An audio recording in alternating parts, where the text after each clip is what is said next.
আসসালামু আলাইকুম। আলহাজ নূর মিয়া বিশ্ববিদ্যালয় কলেজের অনলাইন ক্লাসে সকলকে আরো একবার স্বাগত জানাচ্ছি।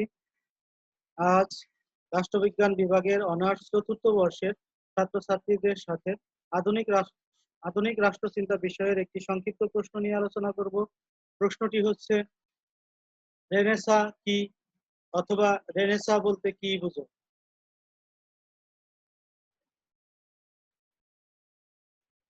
রেনেসাঁর আবিধানিক অর্থ হলো পূর্ণজন্ম বা পূর্ণজাগরণ বা নবজাগরণ। এই যুগের ব্যাপ্তিকাল ছিল আনুমানিক চতুর্দশ থেকে ষোড়শ শতাব্দী পর্যন্ত।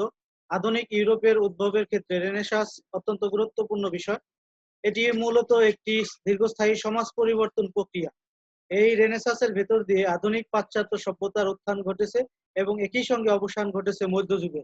প্রচলিত অর্থে রেনেসাঁস বলতে বোঝায় প্রাচীন যুগের গ্রিক ও রোমান সাহিত্য, সংস্কৃতি, দর্শন, প্রযুক্তি, বিজ্ঞান, শিল্পকলা, ভাস্কর্যকলা প্রভৃতি অধ্যয়ন করা এবং এসবের ভিত্তিতে জীবনকে পরিচালনা করা। এ যুগের প্রধান বৈশিষ্ট্য ছিল প্রাচীন প্রস্তুত অধ্যয়নের অনুশীলন বৃদ্ধি, রাজকীয় ও ধর্মীয় পৃষ্ঠপোষকতার উত্থান, চিত্রকলায় দৃষ্টিভঙ্গির ব্যবহার এবং বিজ্ঞানের সামগ্রিক উন্নতি। অর্থাৎ আর্থসামাজিক ব্যবস্থার উন্মেষ ও বিকাশের মধ্য দিয়ে ইউরোপের সামাজিক জীবনে যে ব্যাপক পরিবর্তনের সূচনা ঘটে তাকেই বলা হয় রেনেসাঁস বা পূর্ণজাগরণ। ফরাসি শব্দ রেনেসাঁস কথাটির অর্থ হলো নবজাগরণ বা পূর্ণজন্ম। এক কথায় নবজাগরণ বলতে ভাব বিপ্লবকে বোঝায়। ফরাসি ঐতিহাসিক মিশেলে 1855 খ্রিস্টাব্দে রেনেসাঁস শব্দটি প্রথম ব্যবহার করেন। পঞ্চদশ ও ষোড়শ শতকের ইউরোপে গ্রিক ও রোমান শিক্ষা সংস্কৃতির প্রভাবে এক উদার ও যুক্তিশীল নতুন চেতনার জন্ম হয়, যার মধ্য দিয়ে সমগ্র ইউরোপ মধ্যযুগ থেকে আধুনিক যুগে প্রবেশ করে। এই ঐতিহাসিক ঘটনা নবজাগরণ নামে পরিচিত। জ্ঞান বিজ্ঞানের বিভিন্ন শাখা যথা শিল্প, সাহিত্য, বিজ্ঞান এমনকি ধর্মের ক্ষেত্রেও এই নবীন ভাবধারার প্রভাব গভীরভাবে পরিলক্ষিত হয়। ফ্লোরেন্সে আত্মপ্রকাশ করলেও নতুন সংস্কৃতি ধারা ধীরে ধীরে ইতালির রোম, মিলান, ভেনিস, জেনোয়া প্রভৃতি শহরে প্রবাহিত হতে থাকে। তারপর আল্পস পর্বতমালা অতিক্রম করে এই নব সংস্কৃতির ঢেউ আসছে পড়ে Germany, Netherland, Spain, France, England প্রভৃতি দেশে।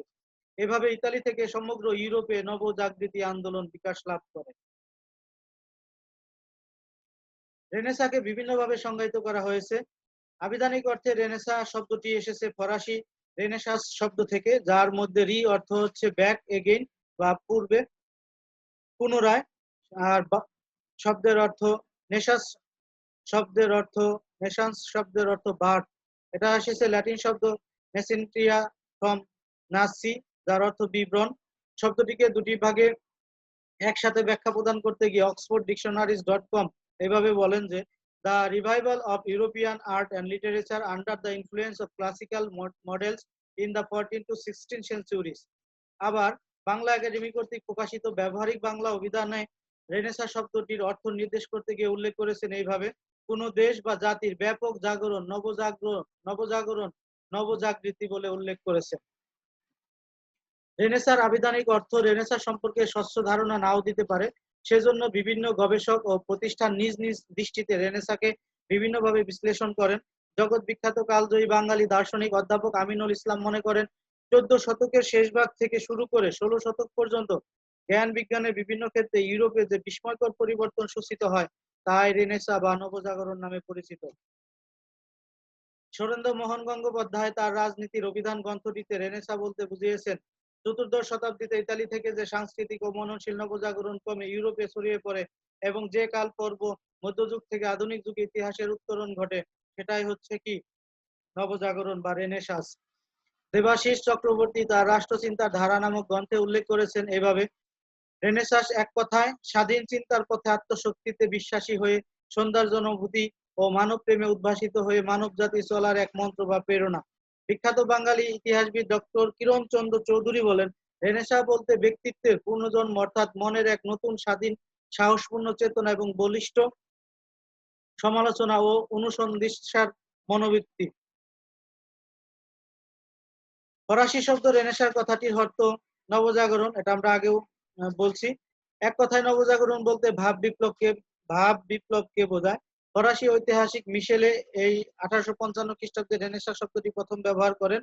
পঞ্চদশ ষোড়শ শতকের ইউরোপে গ্রিক ও রোমান শিক্ষা সংস্কৃতির প্রভাবে এক উদার ও যুক্তিশীল নতুন চেতনার জন্ম হয়, যার মধ্য দিয়ে সমগ্র ইউরোপ মধ্যযুগ থেকে আধুনিক যুগে প্রবেশ করে।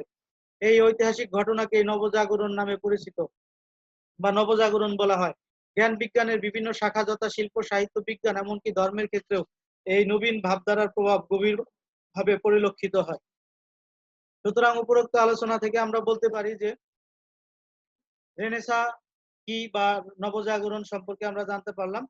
তোমাদের যদি আরো কারো কোনো প্রশ্ন থাকে, কোনো কিছু জানার আগ্রহ থাকে, তাহলে আমার সাথে যোগাযোগ করতে পারো বা কমেন্ট বক্সে তোমরা লিখে জানাতে পারো। তোমাদের সাথে পরবর্তীতে আবার দেখা হবে নতুন কোনো প্রশ্ন নিয়ে বা নতুন কোনো বিষয় নিয়ে। সে পর্যন্ত সবাই ভালো থাকবে। আল্লাহ হাফেজ। আসসালামু আলাইকুম।